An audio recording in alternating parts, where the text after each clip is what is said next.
So today is August 31st, 2019. Hurricane season. It's hurricane season and we are trying to replace the roof.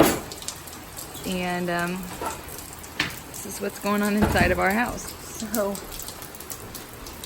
hopefully the rain stops soon. I'm about to go get some tarps to fix this. It's all in our bedroom and everything. So I've been pulling nails all day. The guys are on top of the roof in this downpour.